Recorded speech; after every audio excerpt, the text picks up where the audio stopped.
Boa noite a todos os nossos companheiros, amigos e irmãos que vivem alegres pensando no bem. Mais uma vez aqui estamos para que possamos bater esse papo gostoso nesta semana que nos fala tanto de Jesus. Nosso querido mestre, a quem tanto nos reportamos nas mais diferentes ocasiões de nossa vida. Então hoje o nosso papo será exatamente sobre o nosso querido Mestre Jesus. É interessante que observemos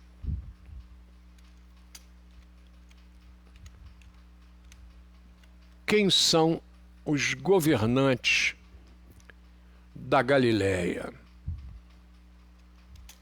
Pôncio Pilatos e Herodes.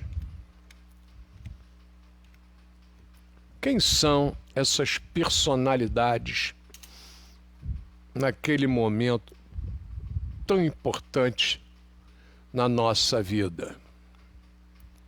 Esse texto do Google nos diz o seguinte: Pilatos não era governador romano na Judéia. É interessante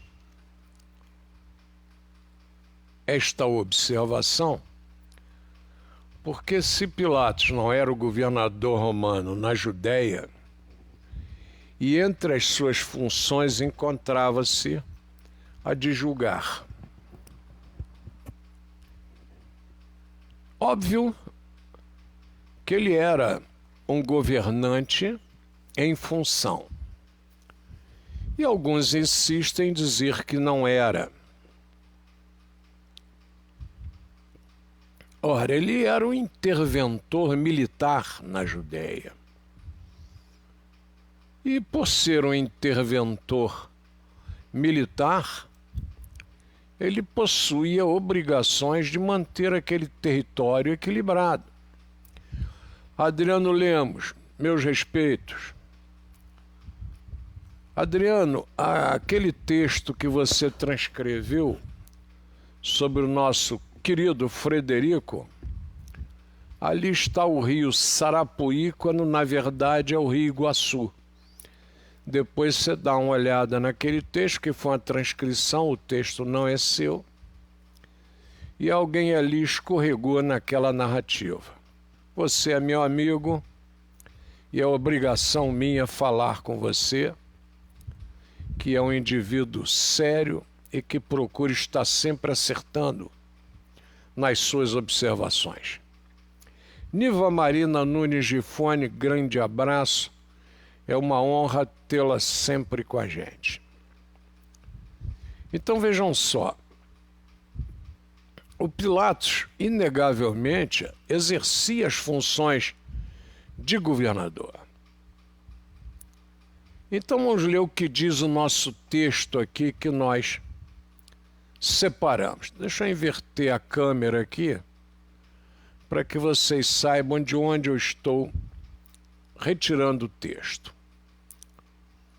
Muito bem, o texto diz o seguinte: Jesus Cristo exercia o seu ministério, pregando nas cidades da Galileia, Judéia e Pérea, curando os doentes que o procuravam e passando mensagem da prática do bem e da tolerância.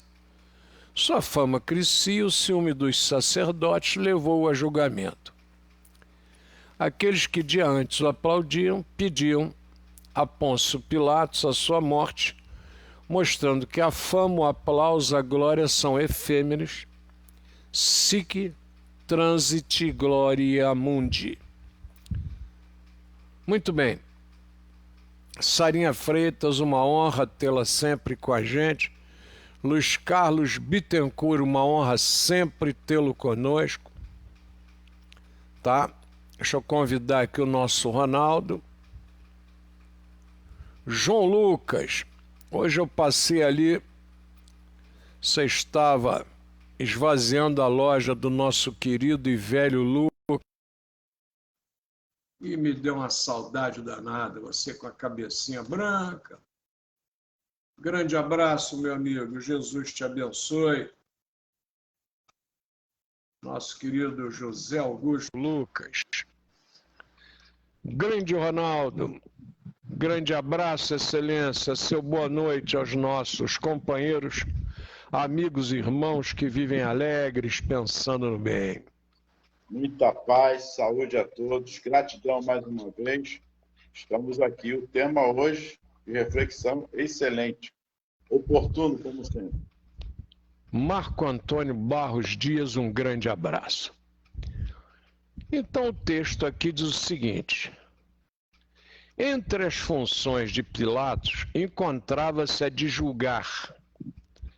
Não convencido das acusações contra Jesus, o Cristo, encaminhou a Herodes, que era governador da Palestina, uma das 4 regiões administrativas, tetrarquia do Império Romano na região. Então Herodes, eu sempre estive convencido de que Herodes não é um nome, mas um título. Tanto que a esposa deles, o título era de Herodíades. E isso cabe também uma reflexão nossa. Por quê? Porque o texto com relação a Jesus, existem algumas pessoas que dizem assim, porque na palavra de Deus é complicado, gente. Muito complicado esse tipo de expressão. Por que eu estou dizendo isso?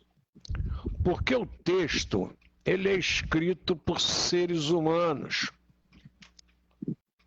Ele não é escrito por Deus, ele não é escrito por Jesus, ele é escrito por seres humanos que ali tentam retratar o que está acontecendo. E é óbvio, como todo ser humano, são passíveis de interpretações pessoais, de visões diferenciadas. E nós, historiadores, estudiosos, temos sempre que olhar o que lemos com um bom senso, interpretando cada palavra que está no contexto.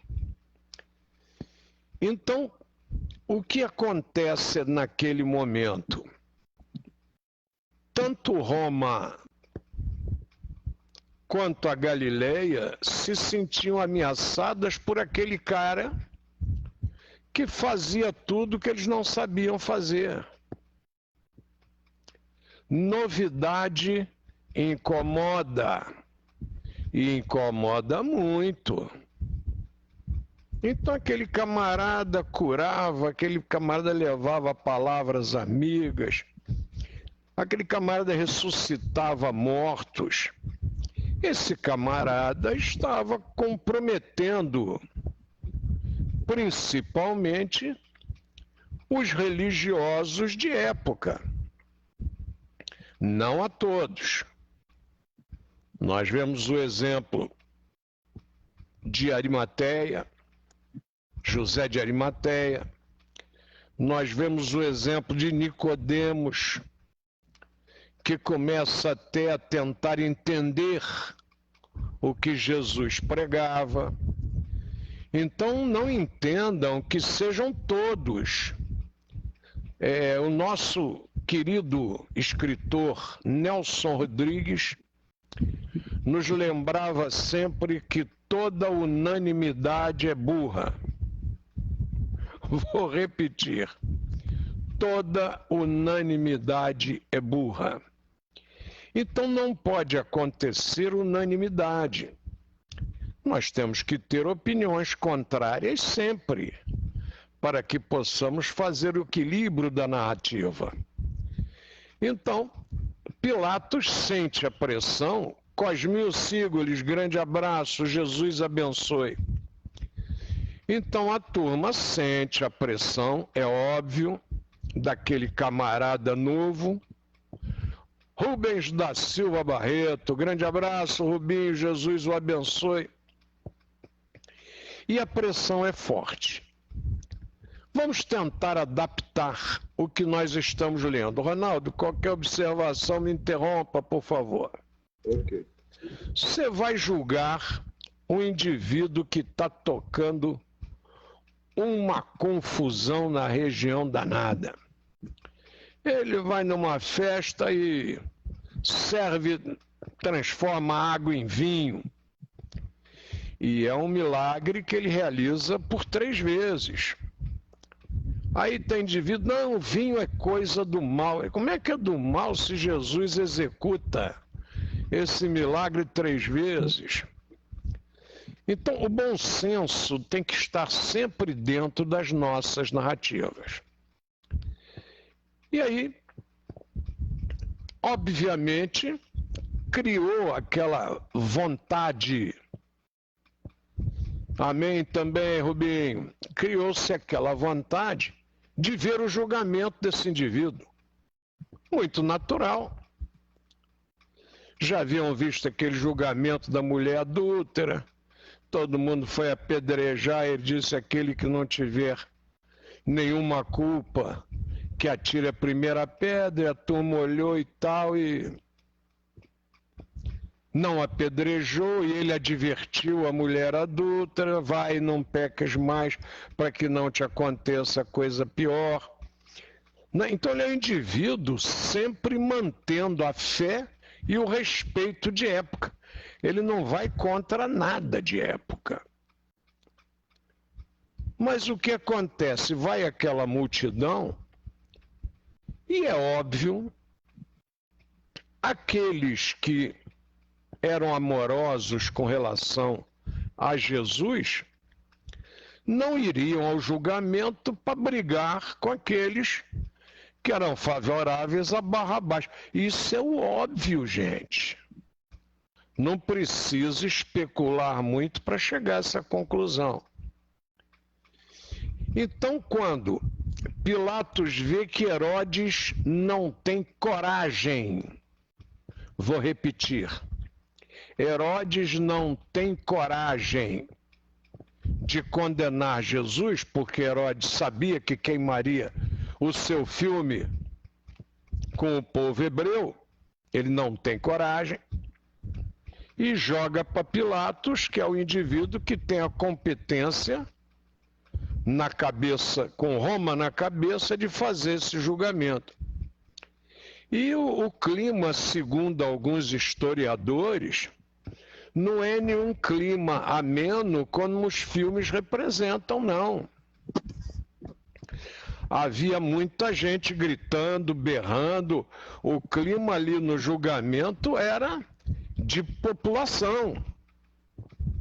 Quer dizer, eu sou hebreu e tenho que acatar julgamento romano. O clima ali não era dos melhores.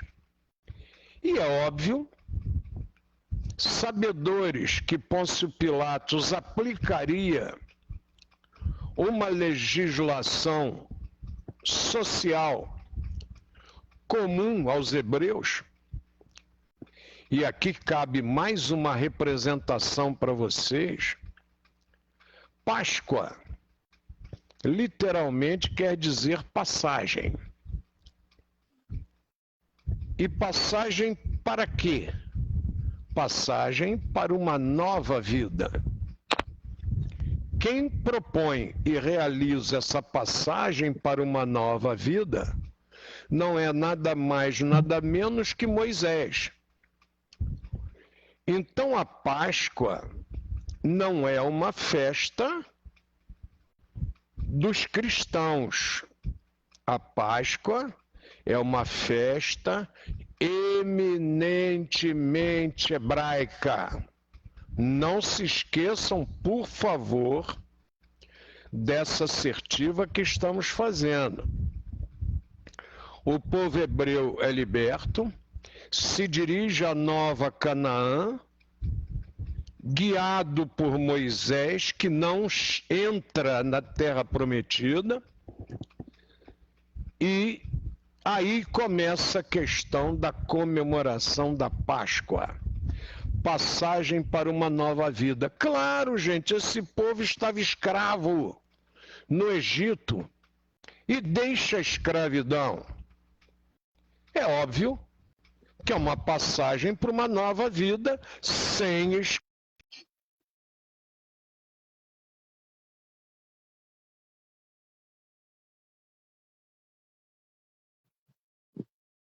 hábito, presentearem-se símbolos de fertilidade.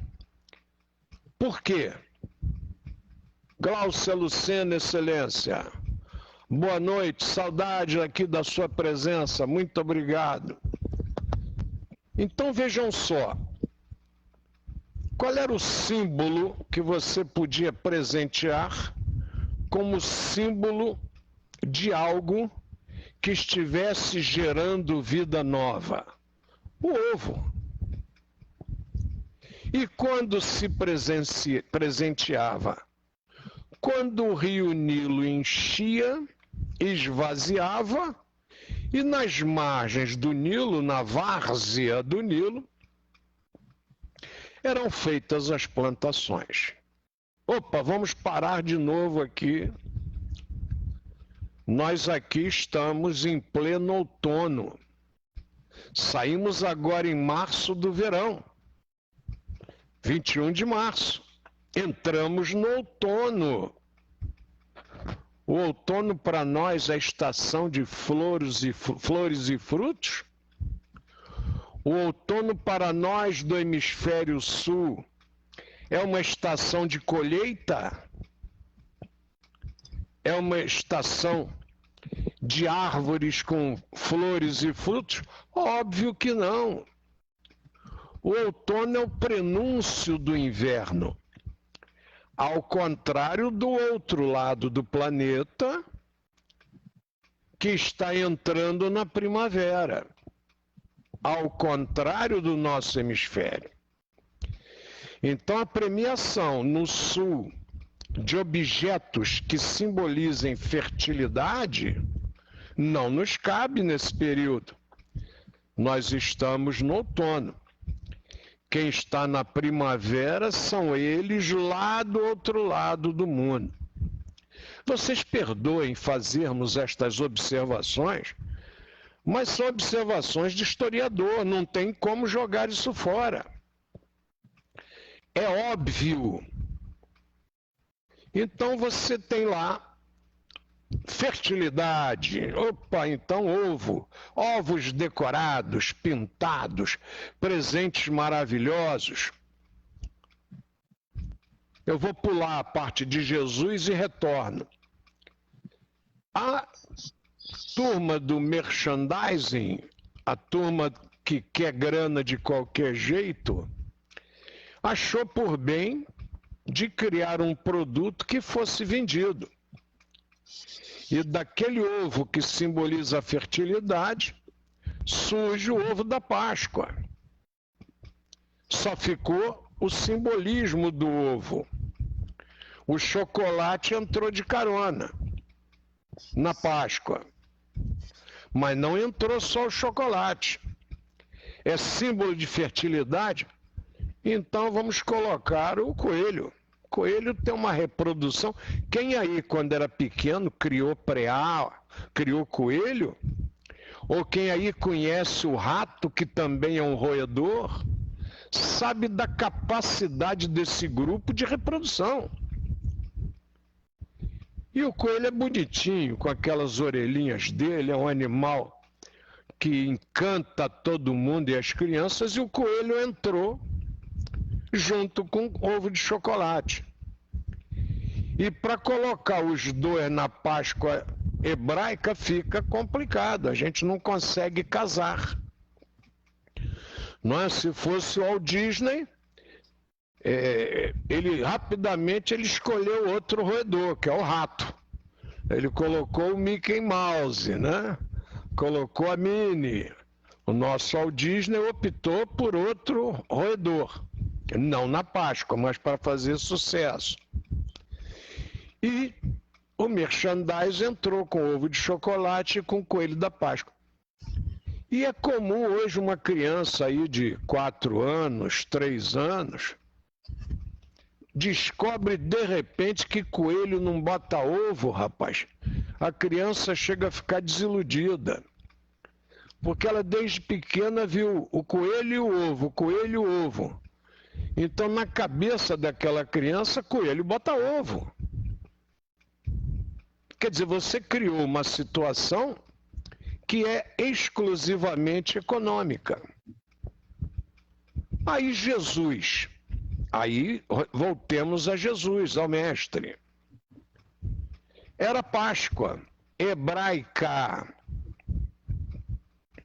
E Pilatos se viu ali com aquela multidão brigando, gritando.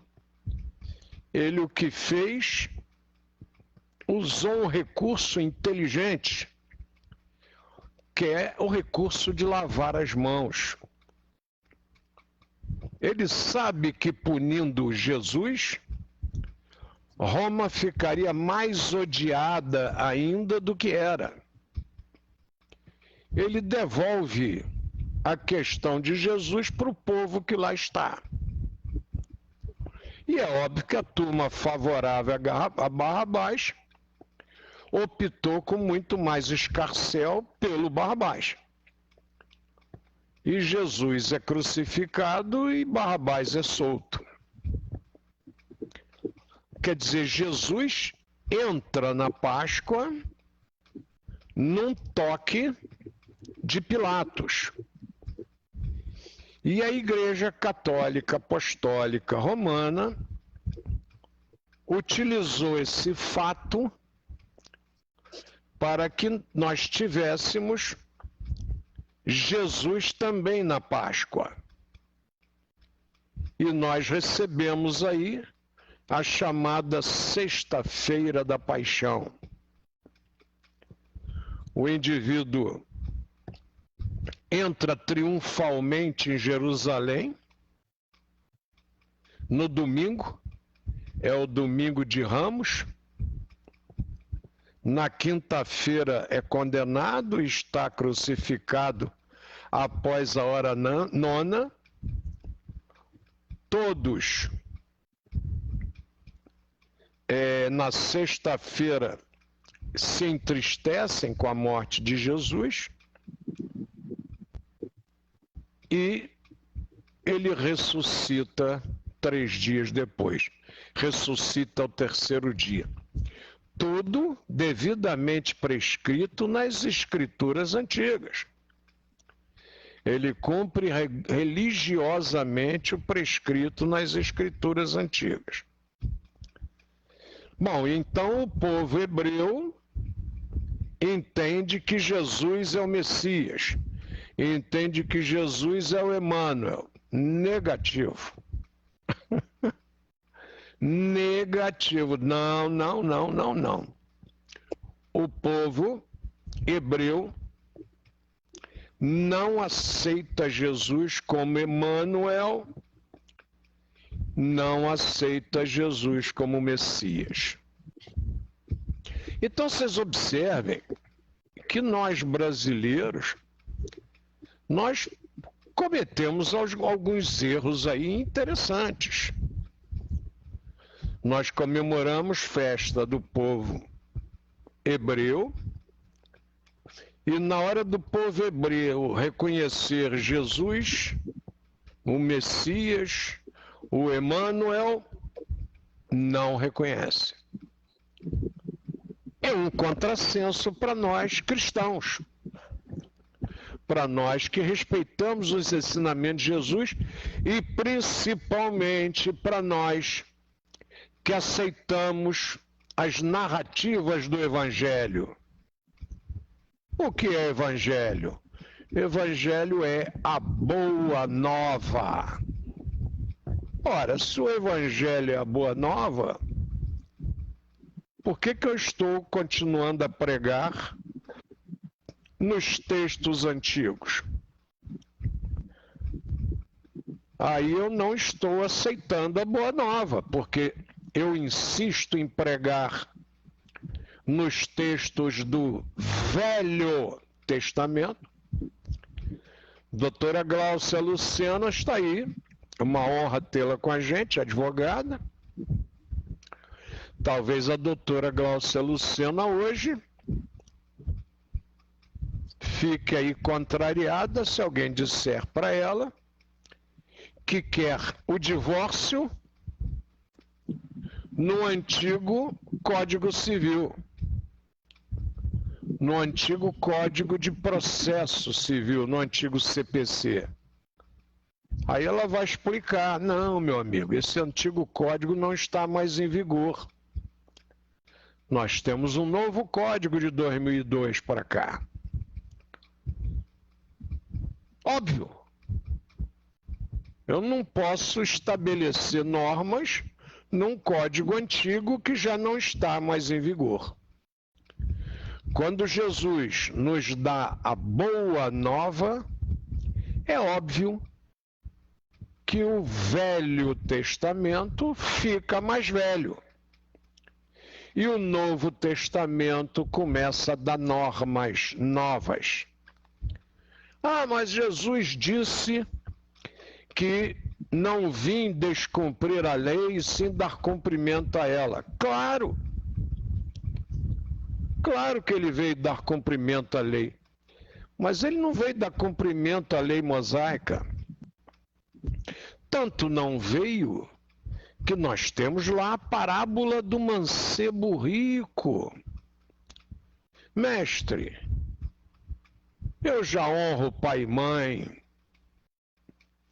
eu não adultero, eu já não mato, eu já cumpro todas as normas do Velho Testamento, eu já cumpro os 10 mandamentos. O que Jesus diz para ele? Então está tudo resolvido? Não.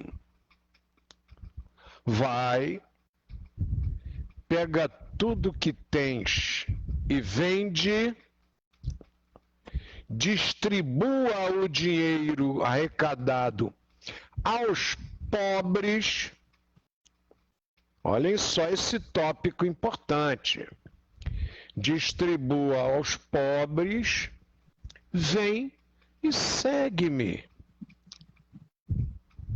E o mancebo olhou para Jesus, entristecido, porque ele tinha que abrir mão de tudo que ele havia angariado, que os pais também haviam angariado.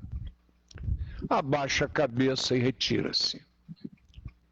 Então fica claro nesse ponto para todos nós que Jesus não veio dar cumprimento a essa lei mosaica. Porque o jovem ali já cumpria tudo.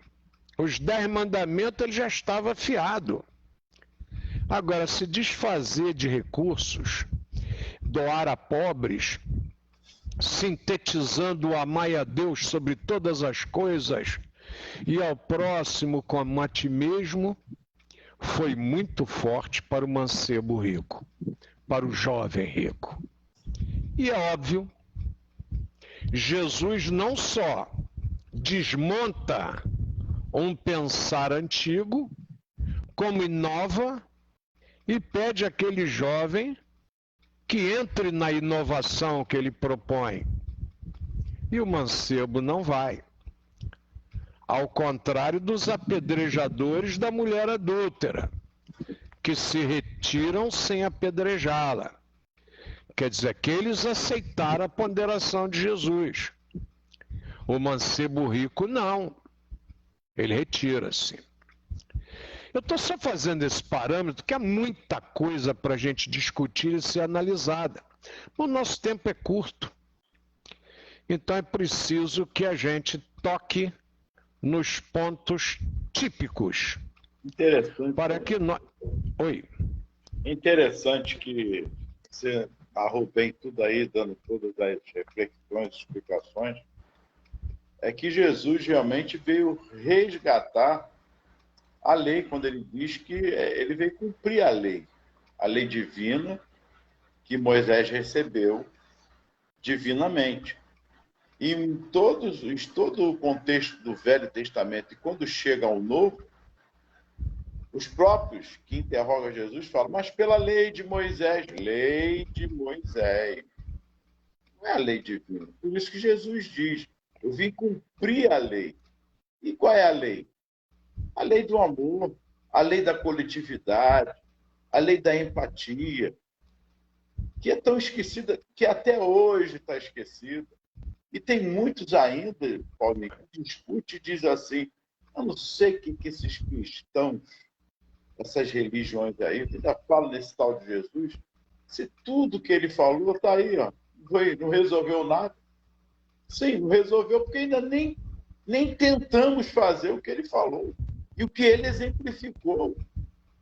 Porque se tivéssemos fazendo o mínimo possível, já estaríamos num outro patamar no século XXI.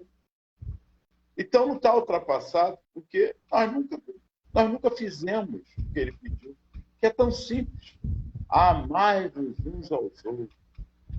E ele exemplificou isso.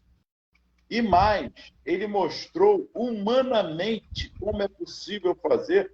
Nós ficamos presos, às vezes, aos fenômenos espirituais e que ele tinha toda a autoridade de fazer. Mas ele mostrou pelo lado humano também, mostrando que tua fé te salvou. Se não fosse a fé, se não é nossa fé, nossa transformação pessoal, nada acontece.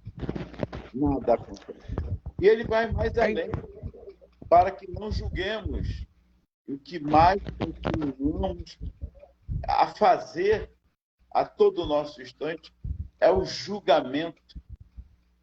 E essa reflexão que você nos traz é justamente para que possamos ver no Mestre o homem, ou divino, como queiram, mas a sua vida toda libada, exemplificada, mostrando o que é a lei do amor e a lei de Deus. E ainda hoje, só um instantinho, Paulinho. E ainda hoje, colocamos Deus dos exércitos. Pegamos aí o canhão sendo abençoado em nome de Deus. Olha como ainda continuamos lá atrás, trazendo esse Deus vingativo e Deus separatista. Como esse Deus é só de um povo e não dessa coletividade.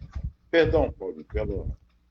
Não, é só para lembrar que quando o Ronaldo fala nós, num sentido genérico, é óbvio que ele sabe que nós temos vários exemplos dos que colocaram em prática os ensinamentos de Jesus. Perfeito. Não é?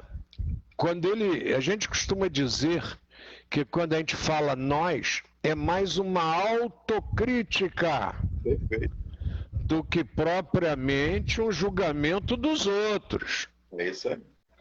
Ronaldo sempre fala isso comigo, a gente faz questão de frisar.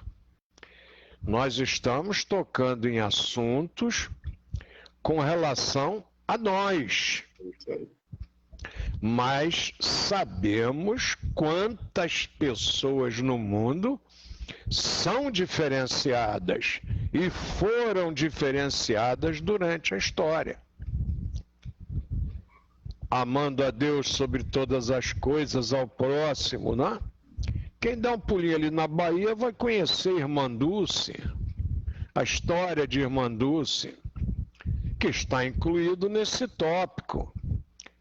Quem for ali em Minas e passar ali por Pedro Leopoldo I, e depois dar uma chegadinha em Uberaba, lugar que eu tive o privilégio de conhecer com meu querido pai, Newton Gonçalves de Barros, de trem, né? Aquele trenzinho de madeira gostoso, Maria Fumaça que sujava a nossa roupa. Nós tivemos esse privilégio. Vai ver ali a figura de um Francisco Cândido Xavier. Não é? Nós vemos agora um exemplo do novo Papa. Perfeito. Nós vemos a igreja, pela primeira vez, olha e verifica que os jesuítas, tão perseguidos lá no período de Marquês de Pombal, hoje são a maioria. Por isso, o atual Papa vem de lá. Porque os jesuítas hoje, não mais aquela imagem do jesuíta que queimava, que punia, que julgava de forma feroz, mas o Papa Francisco, se você estudar a história dos jesuítas e olharem o atual Papa da Igreja Católica, vocês verão que são duas figuras antagônicas. Então é óbvio que nós temos evoluções, mas também é óbvio que nós temos, né, aquela figura, já que gostam da figura dos exércitos, tem a ordem unida do marca-passo. Marcar, passo, né? Tem o cara que fica marcando passo ali e dali não sai. E continua com os seus ódios. Quando a gente vai ao Templo de Salomão, lá atrás no Velho Testamento, já está lá a construção do templo. É óbvio que não é templo físico, é óbvio que é o nosso templo interior, que é difícil de ser construído para chuchu, não é jogar fora o ódio, não é jogar fora o orgulho, jogar fora a vaidade. É difícil para chuchu, gente. Eu sou, eu fiz, eu faço, são expressões perigosíssimas. Alguns religiosos gostam muito da expressão nós fizemos, nós achamos, nós gostamos, tudo no plural, retirando a figura do eu na primeira pessoa, tá? Pronome de primeira pessoa, eu faço, não é? Eu resolvi, eu publiquei. Quantas vezes vocês escutam isso de políticos? Quando vocês ouvirem, vocês já sabem que ele não está no bloco nosso, ele está em outro bloco, o bloco que está marcando passo, aquele que entra no nós decidimos, nós votamos, nós resolvemos, esse está em outro patamar. Então a evolução existe. Existem aqueles que insistem em permanecerem nos seus problemas originários, não querem mudanças. Eu agora, quando passei pela experiência do desencarne do meu irmão, com quem eu tinha uma ligação muito grande, você verifica o quão efêmeros somos. 15 dias e ele foi embora. Eu lembrava da minha mãe, com a sua sabedoria popular. Velho não pode quebrar fêmur. Porque se velho quebrar fêmur, morre. Isso é um ditado antiquíssimo, da questão do velho quebrando fêmur. Ele não morre da quebradura do fêmur. Ele morre das consequências oriundas da hospitalização, das infecções, etc. Os saberes, eles estão acumulados desta forma. Rosane Ribeiro, grande abraço. Eu quero pedir desculpas a vocês, porque às vezes vocês estão na transmissão, mas o nome não aparece para mim. Eu só vou ver depois que eu verifico o vídeo feito. Aí aparecem nomes de amigos que aqui agora não aparecem. Os dois últimos que aparecem para mim são a Glaucia e a Rosane Ribeiro. Perdoem se eu não falo de outros, que não aparece para mim. Perdoem. Mas essa ótica de olhar Jesus com essa reflexão, com essa proposta de mudança de raciocínio e de pensamentos, gente, da noite para o dia, é muito difícil isso acontecer. Isso é um processo longo. Né? O camarada vem dirigindo, de repente o camarada dá uma fechada, aí ele já xinga, já buzina, já é agressivo. Né? Eu estou dirigindo toda vez que o sinal abre e naquele segundo que ele abriu já tem uns 3, 4 buzinando, eu confesso que isso me irrita até hoje. Eu já julgo, poxa, esse pessoal não tem paciência, não é nervoso, eu já estou julgando. Quer dizer, eu já estou marcando passo nesse ponto. Eu estou ali naquele grupo do marcar passo, né? Eu já estou naquele grupo. Eu não estou andando.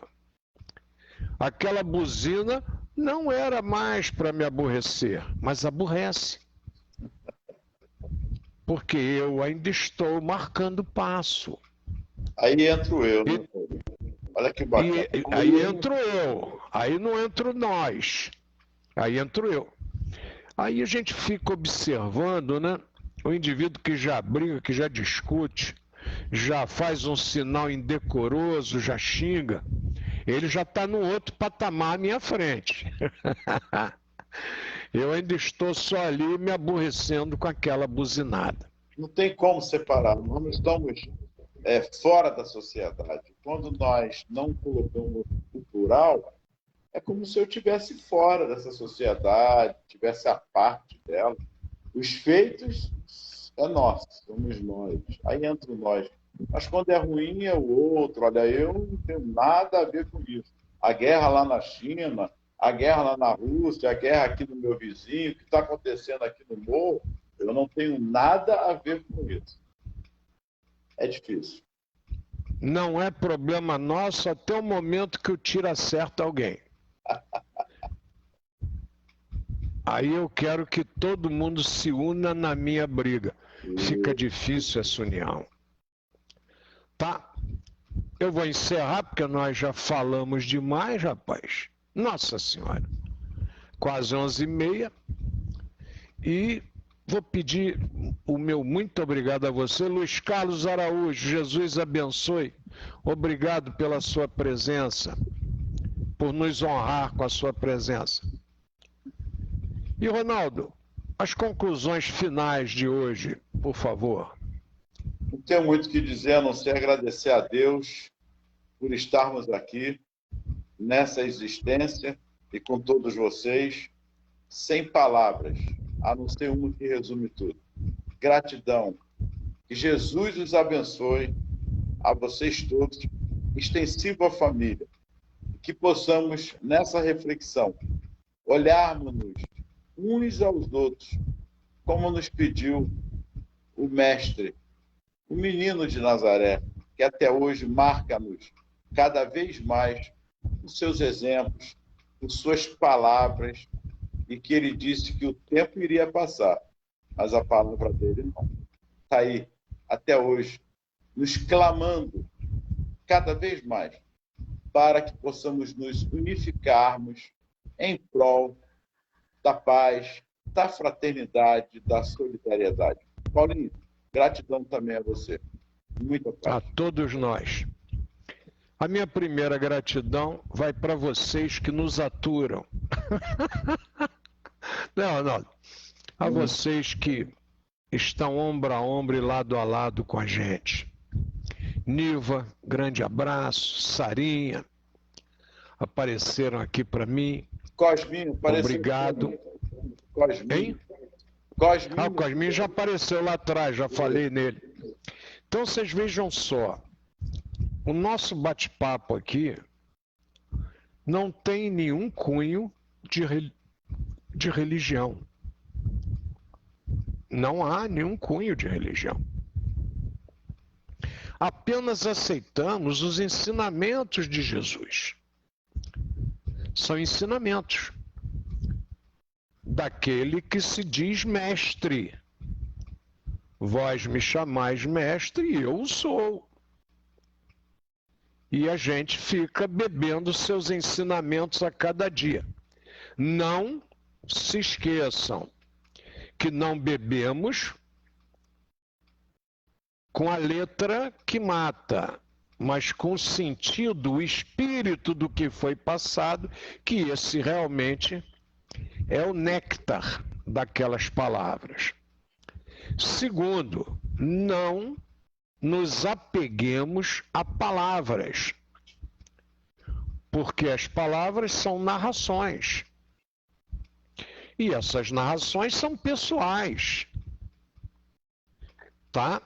E, como pessoais, o indivíduo pode ter redigido em aramaico, pode ter redigido em hebraico. Na passagem para a Vulgata Latina, alguém pode ter traduzido alguma coisa de maneira diferente. Na passagem para o francês também. E nós estamos aqui pegando o rebento depois do francês. Então nós não temos que nos apegar. Ah, Jesus disse isso. Não. Alguns estudiosos, alguns redatores disseram que ele disse. Faz sentido? Faz. Então nós podemos achar que ele realmente deve ter dito.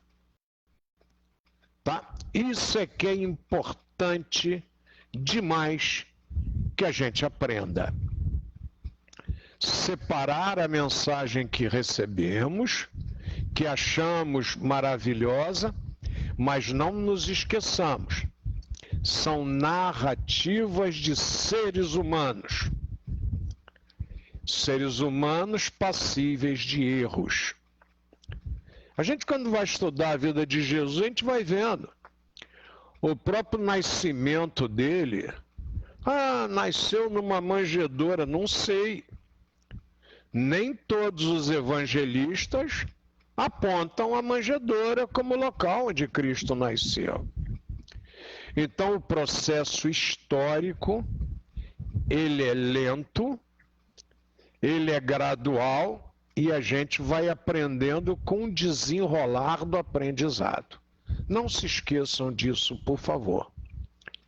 A gente analisa as palavras atribuídas a Jesus e entendemos que elas fazem sentido. E aí nós as abraçamos.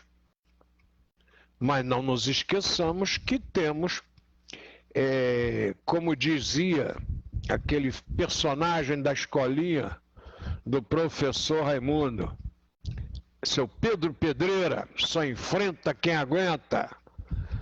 Qual era o bordão dele? Há controvérsias. As controvérsias é óbvio que tem que existir. A história as apresenta. Mas não controvérsias que Jesus não tenha dito amai a Deus, né, e ao próximo, porque isso ele não precisa nem dizer, ele exemplificou a sua vida toda. A sua jornada apresenta essa exemplificação. Então não fica muito difícil, né, Ronaldo, a gente conseguir conversar sobre isso. Muito obrigado, Jesus os abençoe. Espero amanhã estar aqui de novo com o Ronaldo, Quinta-feira, dia bom para a gente conversar sobre Jesus. Eu estou aqui com o coração feliz da vida, que hoje eu levei uma criança aqui que trabalha no colégio, cinquentona, levei minha sobrinha e levei meu neto no parque. E que alegria dos três. E a minha alegria só de ver a alegria deles. Aí tinha uma criança lá pequena, dos seus 4, 5 aninhos, andando ali naquele autopista, aquele carro que a turma chama de bate-bate. E a criança não conseguia sair com o carro, porque ele virou o volante demais. Então o carro só dava ré e batia no batente. De repente lá o rapaz rodou e ele aprendeu a dirigir. Aí o pai que estava do lado, eu falei, olha o motorista. Aí o pai falou assim, como é fácil fazer uma criança feliz. Realmente, meus irmãos, como é fácil aprender essas propostas. Como é fácil sermos felizes com essas propostas. Que Jesus nos abençoe, ilumine e guarde, e até amanhã com mais um Reflexões, se Papai do Céu assim o permitir. Fiquem com ele.